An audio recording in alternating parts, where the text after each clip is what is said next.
yang sa bakit yang doktora itu kan ulit sini samlang lagi tahu tahu sini punya jadi itu asal yang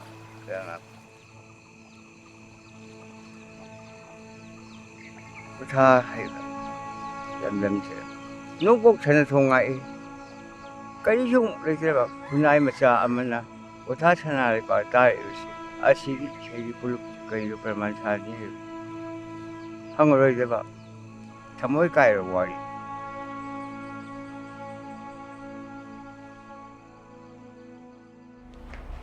Kurumjari, welcome to ELITETV and you're watching Cinema Spot. Midyang tabiri ba pumna magpo ihan han ba magtada Chongtham Amrita na taran mo okchari. Ngasigi Cinema Spot ki guest asi is one of the very talented and creative a group of digital artists, samadi visual storytellers. Makoy asina extreme sports samadi leiriba in Manipur gi unique talents singi videos sing mayama mag-cover taruraba matungda handak recently a very successful and influential film Kwatha Phamkaba hariba documentary film asisu puthoklaga a very big name for themselves ama seba Ojarakli bani hariba team asi thinta balaitana ELITETV gi studio da mayam da sak takjage amadi welcome tawjage han hamra maktada a very big welcome to the team of HangKok films. Welcome to ELITETV. Thank you. Ihan ba magtada ngasi HangKok ke team ge films film production gi team se akoi gi studio da loi suna legmirak pana ihan hamada ai amamam gi ming amadi sai gi role in the HangKok films production sida adu khangjani ngi dun ihan ba magtada agi extreme right gi hani sai gi ming and your role in HangKok films to hana thamyu. Kurumjari ai Irom Johnson kauje ai chingam khali walam bi deine ada HangKok film da drone operator in lejabane. Okay, thank you, John. Okay, next. I giving na Rabi, I HangKok film the still and director of photography. Director of photography, Rabi. Okay. Okay, thank you. Next, Amrita. Samananda Maimong. I wrote cinematography. Cinematography, yeah. Same photographer. Okay, next, Amrita. I giving Mocha Kangjam. I yung malum dagini ina koi HangKok film da sound designer duga location sound record this oina aduga Kwatha Phamkaba da film se su adum sound recording oina location sound ga post production ge sound design ga. Okay, thank you Mocha. Next Amrita. Hello, I gaming Khabo Maimung Kokje. I HangKok film sida director, producer and editor. Okay, the man behind Kwatha Phamkaba sigi oidori baneba and the team also. Okay. Okay, next Amrita. I giving na watchit I HangKok kida I use cinematographer ni lai ni menu aduga hojiki Kwatha Phamkaba having videos da dena color grading joina color design pai. Okay, color grading kisu. Okay, akoi sagi ming amadi sagi role khanglaba matungda aine han lakning ma sing sai Kwatha Phamkaba film ase it's unusually successful habetare. Si se hek thorok padagi to 100 July 28 so screening to hiba kan su yam big response from phagi Manipur people sing diki su yamna yengning bo ina mayam na su yamna much awaited film amo ina ngaira ba matungda adaga film se screening to boda su turn out to su yam su oiki aduna first time lakning ba se team ne so hangning ba se what made you habedi kari le inspired toroga Kwatha Phamkaba hari film ase namge na khangi bino adudagi di masigi film sigi kari message meaning mano habida adu hana thambi. Kwatha Phamkaba film je quite a handle Kwatha da aina chatlubne ba Kwatha da chatpase akoina adventure theme park ama hangtoe Kwatha da aigi yamba Romeo thangjam mana malai aduga Kwatha gi khunja sing da toraga hojiki Kwatha adventure valley koba adventure theme park ama hangtoe adventure theme park sida piri se yamba extreme sports khara yaroga de adventure sports yaroga Kwatha se explore to bai tai sigi adventure theme park se HangKok pagi inauguration jida mi ma'am de hena khangan je na koi advertisement video ama namme ba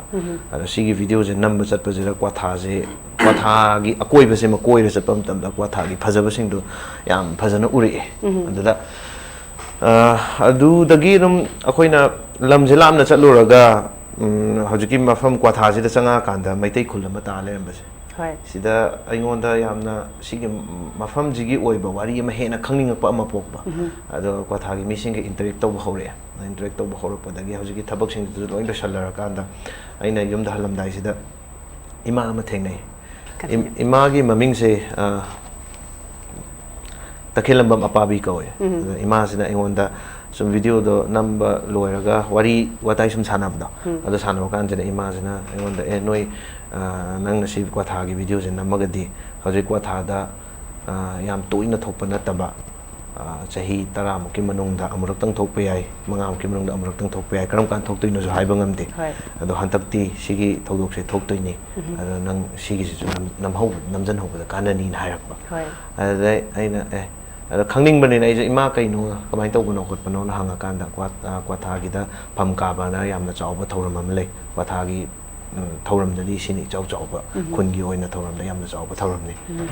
kamai tawge ha kana kwatha phamka bagi oiba wari do lire kwatha phamka baje khulakpa amaga lublakpa tarani thoigara pan bani sigi manung sida mi phamnai ba singi marakta hangba ma le di kwatha gi mim na menjalli mai tawe ko le na thoram sing di kamai tawe ha jagi khoin hojik mayam na tabi be sai phamka bagi sei kwatha phamka bagi sei je sagal jagoi kawe sei naming je sigi sei je imana saaga jagoi sare eba adada apet kamai na tawdono aina demonstrator put adada dum taba matam du da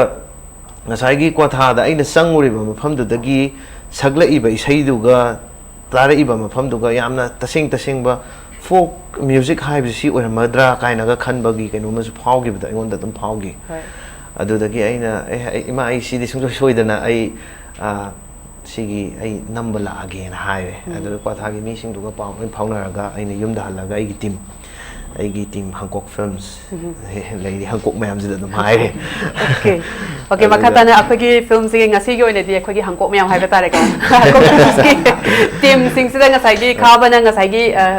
kwatha la chalu badagi khoji ki hariba experience thingnarabu matungda film se namse na introduce torokpa matamda hadi mayam da phawbi khiba kari phawbi khi didagi namse kaina ga haiba khalak padagi na adadagi di hek number hawrase sigi numisi dagi hawrase na hek chat padagi adadagi the whole process of film making adagi ada lekiba matam yamna koina share torokpa experience adagi tongan ba habidi simedi first time in a life da hamada thingnaba experience oiba simedi unforgettable oiba experience oi kaina ga leiba mayam amka next film number da su kai challenges thingna ki habidi simedi yauradi nungai gani kaina haba even financial challenges kadigi camera da su watpa or adugumba gi hadi location da su number ni na kari challenges myam thingnaba khotpa adugi film making gi process haba tare team degi su khangjani nge dana masi gi sektan share to biro pamani koina nam da khabana khoi usiki kwatha gi sumai lei khoi sumai to ga mogi phom ka ba khotpa chatse khochi na mai na khoi da hai ko hai mutam sida khabana putro ko ken hose ai dom thain thong mai gi concept du mai pa ma tum lai ba adidi kwatha chapai je khoi ai di han bo di ne ba first time ne bai di adu chatui ado ai sa gi khoi lei ba adidi masam sai camera adidi drone sound masam sa da loi lei ba ta ne ado mai to ga khoi je chale chat pa sida khungang je khoi gi yam sina han boi na khoi gi pra kenom phawe ba hai di sang ba kan sida khoi khun sida lem mi po je khoi gi pra thai ne gi oi ba adidi gi ek yeng ba kan da khoi da wakhan ai di adum ju khara adum pam je ba ai ngon da yam da interest oi ba ma kenom phawe ek sang ba kan khun da kenom ma phawe mai to mane habedi kwatha se khoi Manipur gi the frontier maitai village na so high bani go hadi Indo Myanmar border se da degi ching da leiba the last town maitai town so degi chahi se aning thau matam degi su dum leira aba aduga mayam na su kwatha se da yamna significant oidi se magi hoji bhawa da culture se yamna habedi phajana preserve toraga adagi kaidana adum leibase adum uba phangbase haba tare khoina chaluba matam su adugi significance ne aduna isa na adumada leiruba matam da su adugumba experience thengnarakpra kari phauri chabada su kari chinjak sarakpadana kaya maina experience torakba habiro mayam da saawada koi ma ano shooting je loira koi han dore habi kaino moi gi pakhang ganguna mukau dagi mau kanggu ga muk saminna dai mogi nupa nupi thina ba singa muk saminna nongmada Okay. sana ba mo dai sa thole okay sa ba mo dai hek lo ga amadong korok bin sa adugi ngasai khunja sing duna khoi digi imphal dagi la aga siguma group of filmmakers sing jina kwatha gi matang da film nam doine digi mi myam go se interact wi digi ding ngasai khoi na film se ying jaba matam da su ngasai gi pham ka ba gi numit se da su hadi lasabi pakhang gi matang da tobe hadi event ke am yaw da na digi di ayam ba na moi sing se yamna jagoi isai se su yamna moi gi hadi yamna naksan na moi da jagoi isai se yamna pamba oina tawi digi adugum myam ubja ba haitare ko aduna khunja myam duna se film man namni na moi da su khaiba matam da adu khan nammingai matam da moi gi response kamaina tawi adu kamaina kari kari response phawi sim danga habiro ai kano dagi aina yeng budadine sum ai di photographer ne ba khaba gai gase amna koi su koi dri ba dum matam da khangna ba then khaba ne ngondo ai ga ma gase idea se dum master no ba ye dum wai sana se da documentary film ma namgani aina ai oiba ai lighting gumba and then DOP oina adum kano to buganda aina mauna so ai je ham hai ba ai DOP sina smaina yenga kai framing da kai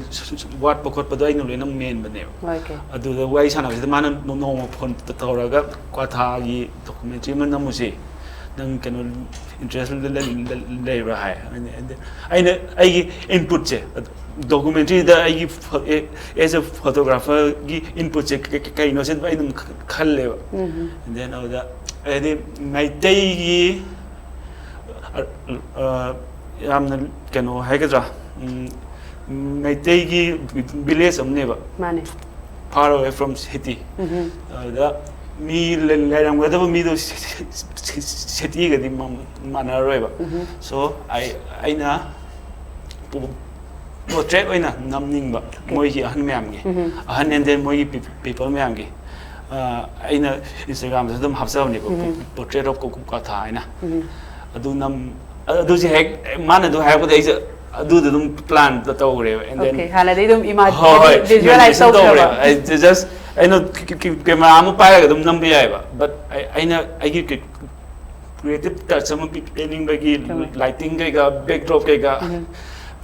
kwatha gi portrait of kwatha da nam bi se chala nam na te ba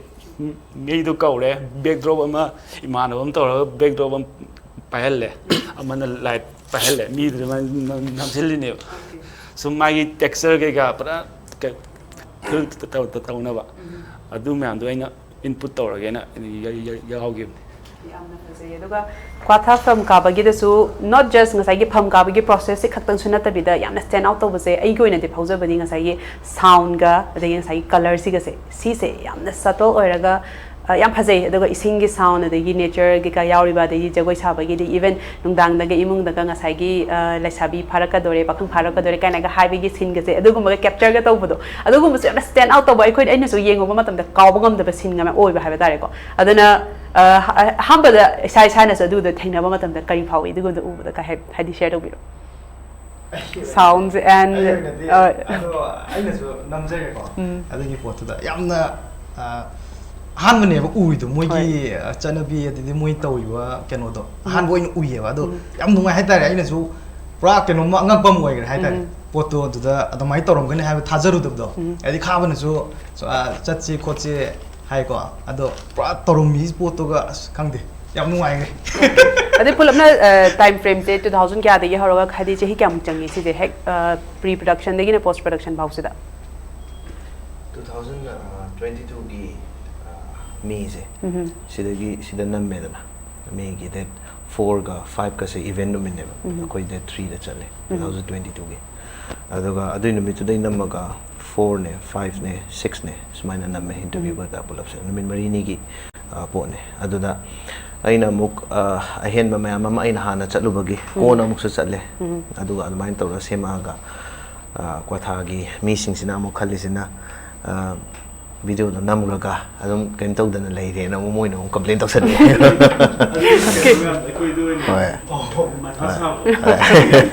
Okay. ꯃꯣꯏꯅ ꯄꯥꯝꯃꯤꯁꯤꯅ ꯍꯦꯛ ꯅꯝꯃꯨꯔꯦ ꯄꯤꯔꯛꯑꯣꯁꯤꯅꯦ ꯌꯦꯡꯉꯒꯦ ꯑꯩꯈꯣꯏꯗꯤ ꯑꯗꯨ ꯅꯠꯇꯦ ꯁꯤꯅꯦ ꯑꯗꯨ ꯅꯠꯇꯦ ꯁꯤ ꯃꯣꯏꯗ ꯍꯥꯏꯔꯨꯔꯗꯤ ꯃꯣꯏꯅ ꯑꯃꯨꯛ ꯁꯥꯎꯔꯛꯇꯣꯏꯅꯦꯕ ꯅꯝꯕ ꯂꯥꯛꯑꯒ ꯁꯥꯎꯔꯤꯅꯦ Okay. ꯌꯥꯝ ꯀꯨꯏꯅ ꯆꯪꯉꯦ ꯁꯤꯅꯦꯕ ꯃꯣꯏꯅ ꯆꯪꯉꯦ ꯌꯥꯝ ꯊꯤ ꯀꯨꯏꯅ ꯆꯪꯉꯦ ꯑꯩ editing tauba kayka matam sai dum moina yam aduju aina yamna afaba positive side amarom da uthoe maram de ai sengna yam tanba nu pare na ai jinjo adum pai deba moina adumana force tawra kanda ai editing pai hora kanda wari se kamai samjige khochige nan khanba matam da mo barum da irujaba da adum khanba sei ga adum tar ga adum khanba khotpa nai hora ga yam kuiba process amadi sangi sahi ama makhai ada buk sange adum editing do adum yam kuina su tawgiba amuk sound ge amuk mangod am hai do ni mo chada amuk khoi ni jam tanar khona mai tawraga adum change sei ma makhai aduga ai se thadok tan adum thamme because I have to wait some time kind adum khanba adan khala kan matung da chahi ani para kan da khoi se me gi that 2023 gi chahi ama film mission badi sei ma khai hen sanga gasu film chahi ama pharak pa se 2023 gi sigi sida chahi ama phara amnina me gi date 4 sida khoi chat se na hainare date 5 da sorry 5 da chat se na hainara kan sida akhoi je loina ma prepare tor kan da date 3 sida hojiki leba ki rang je laksan kre adagi ai gi ba idea da su kwatha da hana premier tongringe atopa da premier tawloi na leijaba mi ne ado hantaki irang sina kidang adu gi pot di phangidre adubu kaksing da kwatha gi khoi imanaba sing adagi khunja sing thabak tawba aduga lai tamba satra keka leiba myam do moida chatlaga kapui adu da kapaga moida yengiba adu da nungai ba phawgi do yam thina nungai ba ma phawgi khoi myam khoi pulapta ade kwathagi khuja mayam disu aduda present oikibra hoi khunja loina makti oide adubu ko kaksing da leiba sing do aduda ima sing keka leiba khotliba myam da moina ga yengaga yam nungai ne yengjagib do adu edum adai da gi success oiba hore na dum khan kabadi khabagna pamjaki ba sai kwatha da first premier towning bado adumak phangdraga su aduga khwaidagi the best hadi nakna ba habe tare adu mudi phangkhre na adugi makha tarak pada kwatha pham ka ba se ngasai Cambodia world premier gisu tauki Cambodia da ngasai ge adu da su world premier oina documentary film gisu yamna prestigious oiba aduguma world premier mana oina su longnei next handak to si koi dena Kolkata Fest 5 to su international film festival to su screening to bodana tana best director su khaba ki da ngasai ge phangi film se ko aduna adugi film festival gi screening amadi ngasai Cambodia gi world premier adu da yi ngasai gi handak ki Manipur to ki best screening amadi Kolkata da to ki best screening and responding se kari phawi expect to kibra kamaina to we to experience like share to you si je ai team da oina share to haning yeah team please have it all okay John Samanda Moja yeah Ravi have it how the group da zo no me sam lapa mana kamai to no phone to no ba koi ra bai bu ko sida so ka bi na ba kai mai to da ka bu da pina documentary film da koina ticket ka ga sumaina to ni kai je koi so expect to uti adu poto adu maina mayam na kangnara ga sida numito pra full loi hidana adu wakhan ji da kai mayam je yengbu loi ga mapan da to mi mayam thola bu da yeng adu penja ba da loi ne chome nomin neri je dum no lei ko John gives us experience share to be oh side gi kem tangang ki dre to khai biro nangwon dani hanu phone tawra hangi si editing loi de man nga sai gi film sigi response premier to khaba matung da power experience pam duga adegi chal khiba film nga sai gi nam khiba mayam do wa khiba mayam do ti loire dana kana ga khalaga loire and finally we can rest kind of power and responding do kai phau behavior si mutang akhoi masai gi hajik toriba kino je akhoi na kapru matung da ko akhoi gi team ji gi achievement achobam phangjare khanjare ko khan da jam nongai jare akhoi tꯧgrꯤꯕ ꯊꯕꯛꯁꯤ ꯌꯥꯝ ꯊꯤꯅ ꯃꯥꯏ ꯄꯥꯛꯑꯕꯅꯦꯅ ꯋꯥꯈꯜꯗ ꯈꯜꯂꯤ ꯇꯧꯕꯗꯕꯨ ꯁꯨꯝ ꯃꯇꯨꯡ ꯇꯥꯕꯗꯁꯨ ꯑꯩꯈꯣꯏꯒꯤ ꯂꯩꯔꯤꯕ ꯑꯩꯈꯣꯏꯒꯤ ꯐꯤꯂꯝꯁꯦ ꯑꯇꯣꯞꯄ ꯐꯤꯂꯝ ꯐꯦꯁꯇꯤꯚꯦꯜ ꯀꯩꯀꯥꯗꯁꯨ ꯎꯠꯄꯒꯤ ꯈꯨꯗꯣꯡꯆꯥꯕ ꯑꯩꯈꯣꯏ ꯈꯥꯕꯒꯤ ꯇꯤꯝꯁꯦ ꯊꯥꯅꯔꯒ ꯑꯗꯨꯝ ꯇꯧꯒꯦꯅꯁꯨ ꯈꯜꯂꯤꯀꯣ ꯑꯗꯨꯒ ꯑꯦꯆꯤꯞꯃꯦꯟꯁꯤꯒꯤ ꯑꯣꯏꯅꯗꯤ ꯍꯟꯗꯛꯀꯤ ꯑꯩꯈꯣꯏ ꯃꯥꯏ ꯄꯥꯛꯈꯤꯕꯁꯦ ꯇꯤꯝꯒꯤ ꯑꯣꯏꯅꯗꯤ ꯌꯥꯝ ꯊꯤꯅ ꯑꯆꯧꯕ ꯑꯦꯆꯤꯞꯃꯦꯟꯅꯦ ꯍꯥꯏꯔꯒ ꯑꯩ ꯁꯤꯗ ꯑꯗꯨꯝ ꯇꯧꯖꯒꯦ ngасai ujitnasu haibigibda documentary film da ticket yolaga kapakbase adam ngasai gi akhoi nasu dum akhoi de muk ticket su khon yoli loina ma hawde khoi noi taw pani na ticket yoling e timing da hanam changa ga documentary di free da kap kadam de okay mayam da lay ba perception se okay aingonda adu aingonda dai aingonda dai adu la ga dai aduga documentary free da kap da natra kitang di khama male male aduga amana amuk aigi imana ba topana magi feedback sum pirak pada haita mai mamana ba na pachahum piraga documentary yang desibu kaido yeng duino kai sum mongon wari toram hai aduga loiraga na mo asidi lupa chahum pamude hair mo zakhi ga wari tore aduda nungai se ticket ka ga documentary film ama yeng bagi film ama yeng aga hold yeng ba lak pa se film du gi mahau loba ngam ba se phone de yeng dam da or tv da na ta ba fana tv apak ba da oirasu hole am da yeng ba la kan da mayam pulop yeng min na bagi adagi hole da chauna sound nuai na taw yeng bagi mahau loba horak pa se documentary film da sida aingon yam nuai ba ma phabu da hade manipur gi da su film yeng ba sidi mayam ma chatli but documentary film da di hanta kisina hambo oigani hena khanje ene su documentary film da si gum bagi response mi am thol aga yeng ba adoga tung da su manipur gi documentary filmmakers su mayam ma leiko aduna si gisina maybe habadi dugum trend mayam ma set tawina su khanbi ba habiyo adumaina hoi hauzik habiri da hadi future da su hoi future da su ai wakhan da di akhoi se documentary se nam gadabani haina khale akhoi naha sing lairiba mi sing adagi akhoi aigi mathak da su akhoi dabrum chesonia da james mayam ama leidana moina nam moi gi era ma akhoi gi era se la kan akhoi di documentary nam hogadamne na khale kai no tasing ba thokpa hojik content creation kai kan mayam leidana tawri mayam se ai phai na loin khalle ba kai no da akhoi na leihori ba na hojik thoi ba thabak thora mayam se nam hora gadi hayeng kona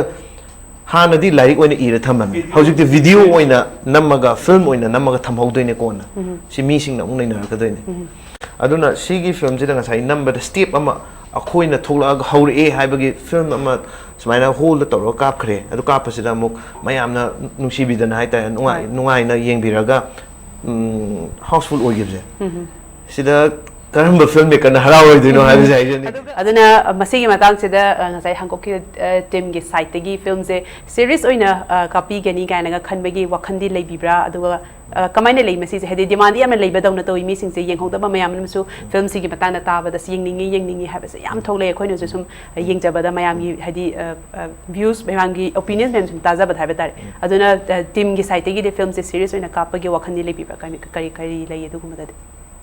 hoi film se adum serious oi se adum hoi khoina kaino ma akoina sagalaiba poto mi mem da mamang da puthorok to ni na we take things very seriously ko aduga hoi adumaina di tawe adu adum akoina tung tarakpa project sing da su with wholeheartedly fazana and akoina khangi ba project sing da yam fazana mi on the visual stories ama leave ngam ba do adumaina dum tawge na su dum khalle okay hoi huje kwata pham ka bagi matang da sumyam khangmina re next time khangning mase ngasai gi HangKok films ki oina di one of the very main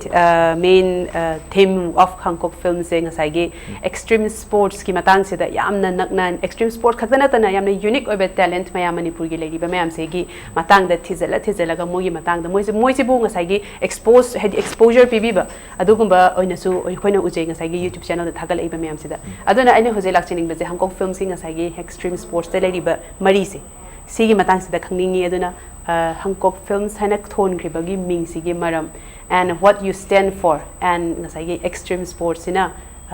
extreme sports se mi khudi mak di tawba den te ma'am je sports haraga main sigum mainstream sport is anaba but extreme sports ida so it takes some kind of a hadi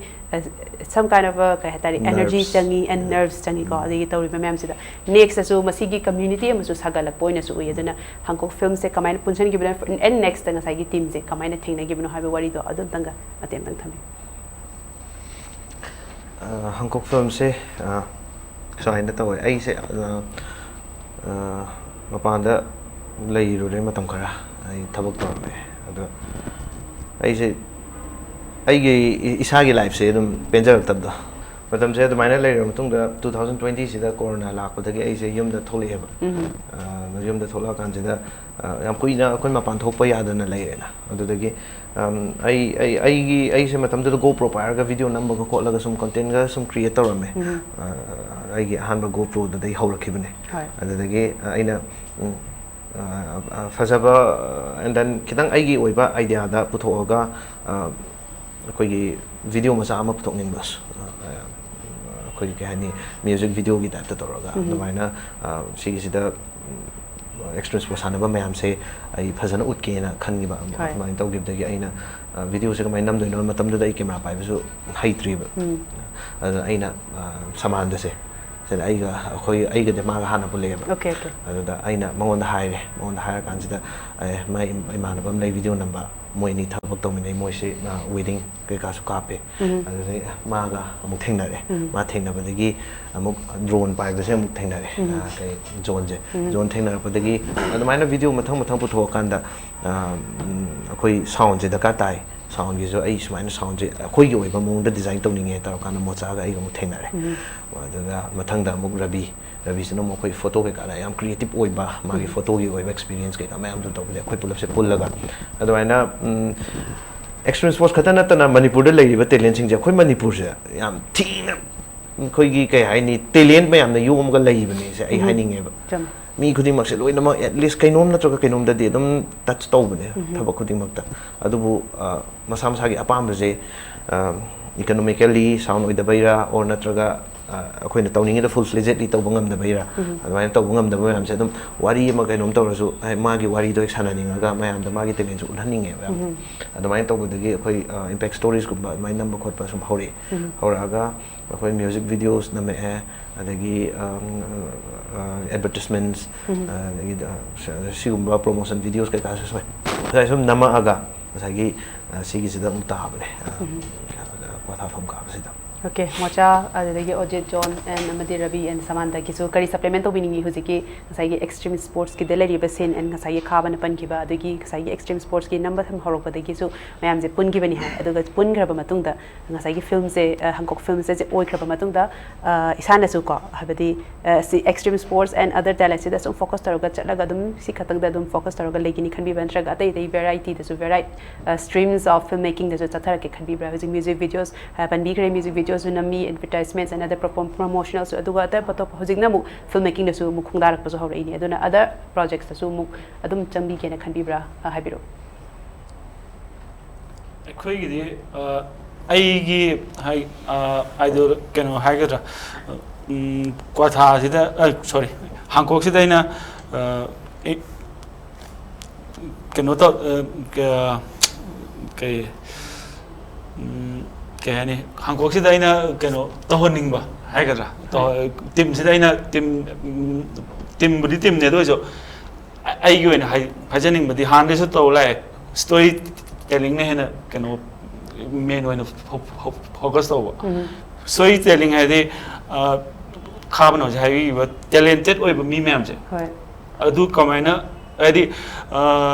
aina khaba gi HangKok sida keno tawgri se adi sidi phade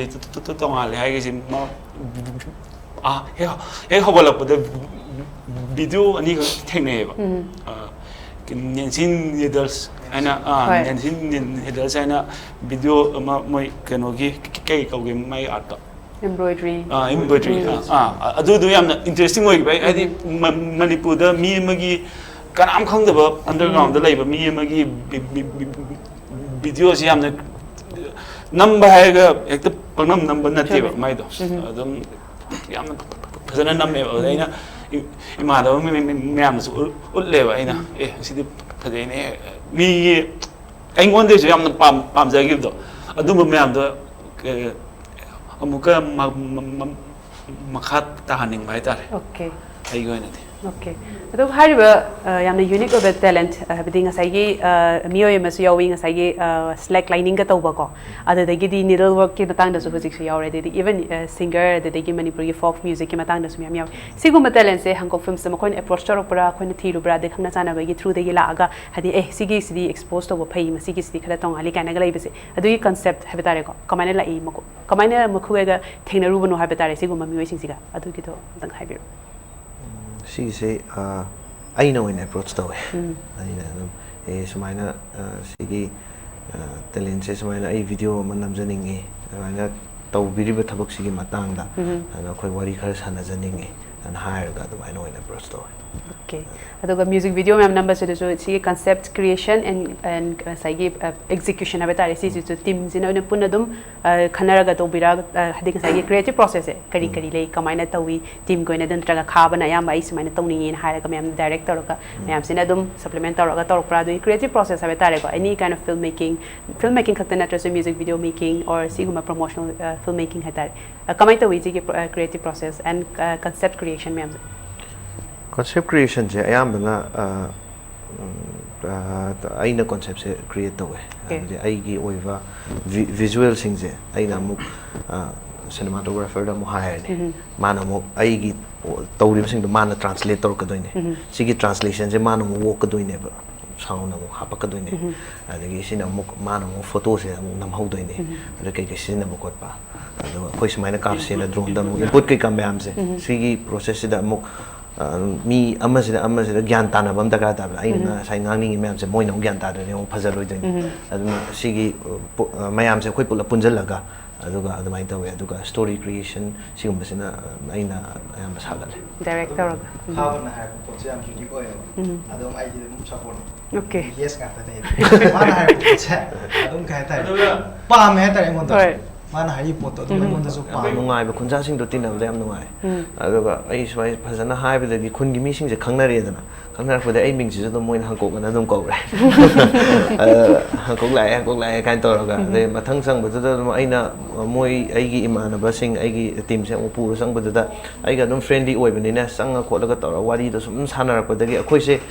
kari mata akhoi dum lei min na bagi oi ba mong da dum lei gre ba koi ka ke so na akhoi pulap lei min na ri ba imung adagi ima khambi hojiki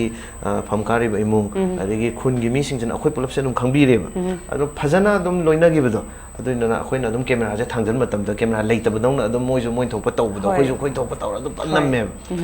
adugi nungai ba ngasai gi khoi gi ka haini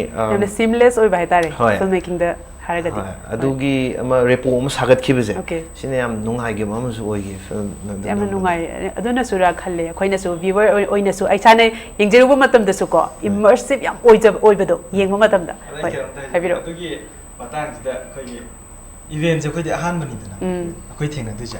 kamai torok tino process next ta kai kai sukang khang da bini ba khoi kap ti je on tor ko tan tan sini pa gap ti ne ba kha bujna han na khoi da hairam ni na kha bu da tai na du ne khoi na kai no nang na next ta kai lai ti program so ai hai di khoi ma sen je na du ni ko ma ju khang de la he kan ni hai ko la he kan ni hai moi na khoi la de khoi chum na gi khoi swai da khoi ba la je du ma lu re ma hai kha bujna toy ma kha da lai bini si da kap tu ni sin okay ali di toy ma kha si da kumak ta bini ba moi na som de sakhi bini ba aduga ka pasina turen gi ka pata ba la jina khoi gi khangra mana hai tare si oiram bini ba moi la ji si da yom ma ga sak cha ba la ni hai bani na yom gi maning da hori la phu da gi kakkani na khallo ba aduna sida namdoi ni na hai ba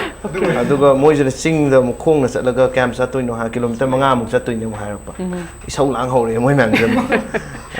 adumai na tawe aduga akhoi ju khangdam ni na gyan ta da moi ju engon das nang kem khangde noi kem khangda just mai pu ga mai namdoi no ai thum torok ba ai ju kem khangti noi na khangde do ai khangdri ni hai aina moi na tawri ba mayam se adum aina haire somdam lepo I see the later again camera home na my scratch up paper adwa akoi je camera ani na ita ada camera se dum paina raga sinamjalo sign tawna re smai tawje khain tawje na aduga coordination yam phajagre khoina adubu sigi coordination phajai je dum khoina namdoi je kari no do khoi masen do gyan tana baini aduna adwain tawraga namgi yamna phajai hedi experience te suka okay the hojik se baka chatharak poina aina ngasai HangKok and ngasai HangKok ki meaning asida ai kitang focus ta tawningi ngasai ki HangKok films se extreme sports te su khara adum double tawi ko adagi some unique talents sing de su adum simki matang se su expose to ngasai ki wari sana ki basi matang se exposure and moi matang the wari li ba moi matang ki visual storytelling ha betare si tawi aduna aina lakchani si hariba khogi ki team sing se misfits mayam akhoi societies da akhoi isa se misfit ne na khanjaba akhoi se kasai gi fit in tawde na khanjaba mi but they mai masa gi su moi own dreams and masagi talent unique talent de gi masa own story mayam su loina mak yauri banga tane ba haire ba mokhoi sing se ngasai gi mokhoi community ama oina su emerge tor pa gi mong da ko aina su maina phojai ngasai gi HangKok film se da tawri se aduna adugi spirit to adum ngasai gi team da yaubi na khanbi bra aida hangjaningi sina do you stand for Habadi as a flag bearer for the misfits in Manipur? Habigi sense and then see say Habiro. And says yes we are HangKok. Yes. You know personally I kitang nuai ta ba khara zadum nei ko Habadi akhoi gi hana da gi chatna rak ba hai tare until unless you do a white collar job or nang government thabak afaba ma tawjagadi you are still a medium. Sigi films adum lay ado sigi films adum lay ragadi aina self love haibaje koi Manipur da leiram da bai type ta tawsal lay hoi isana pamjari ba pot ai gi apam ba je si yauna ba hotna jagi haiba matam da sangi oi roi gumba hana haiba discouragement hana mang tha ba se smain hana adum tawina akoina I extreme sports hold up the sudum yamna singa to is on yong gi that to ko chong chung ko la HangKok ne ga hai gi do as ai gi han ba YouTube channel loin hold up ne ba HangKok ne khot mi ne hai gi ba khot ke ma ai channel je kai min ko do no ai han ba da yam phasa ba kai no thong ge kan khalam me ba kok se da sung thok tre ba nga sai gi ai gon da HangKok ko gi do adu ta no na ko gi gi HangKok to thol ge na HangKok Manipur na thon me ne ba han ba HangKok an thole HangKok thon matam YouTube TV the HangKok tholok bane adagi HangKok tholok bane sidi khangaroi na mo HangKok hair Manipur ngwa challe ba sida ya swain toroga content gi ke kam se sema matung da film da tara kan da de sida I can make this independent film production house ko the main toroga HangKok films na main toroga one gi amna phajaba story basu oi he tare sigi permission se duga mocha mani saman da ge ne khangjening ba se nga sai khaba na pan ki pi ke ba nga sai HangKok ke spirit and theme se isa isa da feel to bra resonate to bra kamai taw habiro hoi taw si habiro habidi kari experience tagi nga sai how do you identify as a HangKok habase si sinai na hangjening se ma se habiro say common kangaroo and the question okay Manda what do you think Habiro yes John Habiro the extreme sports sum tawje khaban tawdi ureba adum ari support tawni heda pam isamakti adi tawdi to wedi rokre adi supportive to ba pam ha tare adu ke no to le के extreme sports से खाबा से longboard से थवी को longboard skateboarding sure and adagi di ngasai ge khoina ede su HangKok films ki da yamna phajaba video mo we attribute to all the HangKok se kaina ga haira ga ngasai gi BMX adagi di cross country thoba adagi di even slack lining ngasai gi hayauri ba adagi even longboard ki su skateboard ki am yawi ko aina hangning ge khoi Manipur se yam ina su phajaba yamna scenery dagi landscape dagi yamna hadi gifted ne na yamna su haira even Britishers me ama Manipur da palingai de moina Manipur gi scenery matang da lari iram da sigi se Manipur gi phajaba se dum hadi kan da bi da dum irama bane ba masigi matang da isana thengna ge ba spot ngasai gi extreme sport to the bike thau cross country ngasai gi han gi ba gi longboarding sina ngasai gi downhill thau ba khot pa se si oi ga doi ni skateboard sina khadang nam tricks am yawi dana ko adana si gi sida karam sport na khwai pa including ngasai gi yong man to ge ka hai ba parkour ga je parkour je hojik te yam na relevant oi ra ba na ha sina ka to ba de yam agile ba physical strength am changi ni dana ko la si go ma yam si gi to ba da khwai gi nungai ba sport kari theng nei si de to ru ba da this possible space sports city sigumba hadi camp natraga sigumba tourism hub amasu thokpa yani kana khalakpa haiba tare ko sigumba area kai lei Manipur de sana thengna gi bada adu khitang adu mata da kra haibiro. That's a very good question. Hoi khaba haibiro misi extreme to yaudi okay haibiro keno hojigi Amrita na hangbiri da adumaina mafam je Kwatha Adventure Valley hai sisu dum oi done ba okay sai Kwatha Adventure Valley sida pi do se mountain bike thogdapam magi course ma khoi sem ne taw adagi hiking trekking adventure sport ni Kwatha the hiking trekking chatlo like you won't regret it going hiking trekking on Kwatha adagi adagi wall climbing adum taw be mafam sing da adagi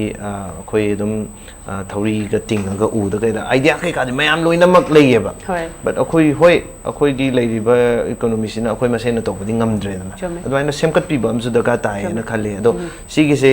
kai dei tholok toino do di adum akhoi na approach su tawraga adwain tawro khot laga di tholaka dam nin na adwaina hoi semkat pi ba magi idea ama se khoi gi english nam je da ga tai na khale yam chome aduga masigi sumari leina ba ngasai authority sing sina adventure sports sama de extreme sport ki matang se do mi jeng changbiraga masigum basida hadi talent yam leire Manipur da ngasai gi khabana su ngasai gi team na su panbi Manipur de talent what te adubu ngasai gi platform sidi what panina platform sigi matang na sembina ba masigi di concerned authority sing sina chang mi jeng changbiraga masigi space sama create to bina ba haina su haijage aduga aroibada ina lakchening basi HangKok films ki matang da hojik se music videos and promotional views namam badai gi exchange sports ki ngasai gi sigumba map se namam badai gi hojik se film making da khungda rakle and hojik ki upcoming projects and current projects and future da su sigumba more documentary films adum nambi ge khanbra adu kari theme da base taroga nambi ge khali aduna future projects na kari lei and upcoming projects kari lei hojik koina HangKok films ki site gi adum tanga share do biro okay khaba haibiro no ngang ga se su ngang di keno ne ayamba HangKok films ki aina some create ba kokta tholokpa sing sina ayamba tawraga project sing se tawmi ne ada hojiki oina project se lady se Kwatha pham ka ba sima tawkhre adagi atop adum yam sing na kan akhoi gi Manipur se satta ke or nato ke num tawg hai tale akhoi culture jam rich away ko and then what our ancestors have left for us ko si su kari no se hen mingon da khangan ba si su da ka ta na ai gi wakhan da lei si gi kitang mari le na ba projection de so dum pai di hojik su short film ma ai hojik number the minor tawraga lady happened almost loshile thaina ipai posing the lividam ba wari sing sing matang da ne aduga hojik sina mu film gi inclination lom da khara legin na film lom long sangi but lakpa project sing akhoi na dum tawbu ngam ba sing de dum tawgi na khali okay aduga khoi su dum hadi ai kari project hol I habadu dum yeng duna ngai duna dum lejage aduga future de any project lokhape any endeavors ki matang da HangKok films se best wishes su ELITETV ki site ki su pizari thank you so much amadi ngasi gi cinema spot ki episode asida HangKok films ki team suna ba lakpiduna amadi Kwatha pham ka ba gi team suna ba lakpiduna program asibu mapung pahan bibigi su muko sahana HangKok films a very big thank you and thagajari thank you very much thank you so much ELITETV ina khoi gi space ma pbi je mi mayam da interact tawna ba adagi khoi gi oi ba idea sing phongtok minaraga so aina space ma pbi je thank you so much ELITETV and Amrita thank you so much thank you ngasi gi oina di cinema spot ki episode asi matang as delusion begi tanja du logjage khoi next week tasu sigumba film ga mari leina ba personality kaya ma puduna wari watai sana begi tanja du logjage ngasi gi oina di Chongtham Amrita na kaina na baya thangni jeri pina birasi Jingkar oh hero ka bai la yan ma lak ta ba mi lupa 200 phai ꯋꯥꯠꯄꯁꯨ ꯌꯥꯔꯣꯏ ꯋꯥꯠꯇꯕꯁꯨ ꯌꯥꯔꯣꯏ ꯀꯥꯕꯤꯔꯣ ꯀꯥꯕꯤꯔꯣ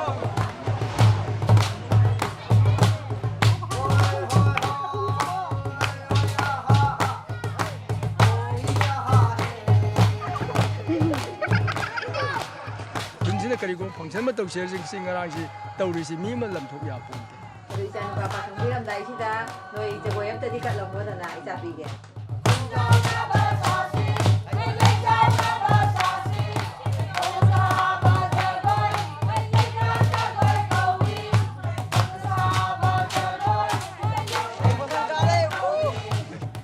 ꯃꯗꯨ ꯅꯨꯡꯉꯥꯏꯇꯕ ꯂꯩꯕ ꯄꯨꯝꯅꯃꯛꯇꯨ ꯌꯥꯝ ꯊꯧꯕꯒꯤ ꯐꯝ ꯀꯥꯕꯁꯤꯗ ꯑꯩꯈꯣꯏ ꯀꯝꯄ꯭ꯔꯣꯃꯥꯏꯁ